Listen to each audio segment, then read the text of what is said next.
د تورخم دروازې څخه یو ویډیو راغلی ده چې بلها جذبات راپارولي چې پکې ښکاري یو پاکستانی افسر د افغانستان د هویت یعنی پاسپورت او د افغانستان د ښځو او نجونو بې عزتي او بې حرمتي کوي.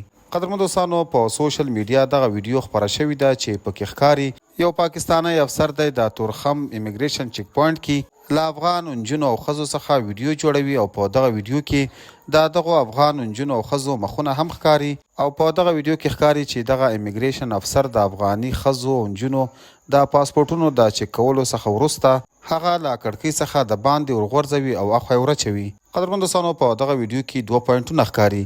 یو دا چې دغه امیګریشن افسر د دغه پاسپورټونو د ټاپه کولو څخه وروسته د دغو پاسپورټونو او افغان هویت بې حرمتي او بې عزتي کوي او ایسته یې ورغورځوي چې دغه هم زموږ او ستاسو په مسلمان او افغان معاشره کې ښه نه تصور کیږي. او بل دا چې دغه امیګریشن افسر بغیر د اجازې څخه له دغو افغانو میرمنو او نجونو څخه ویډیو جوړوي او بیا دغه ویډیو راخلي په سوشل میډیا اپلوډ کوي چې ټوله دنیا یې ګوري. اوس پاکستاني رسنیو دا خبر خپور کړی چې د افغان قونسل د شکایت څخه وروسته د پاکستان ادارې دغه کس له دندې څخه ګوښه کړی او د دغه ویډیو او دغه ناوړه کار تحقیقات به ورڅخه کیږي.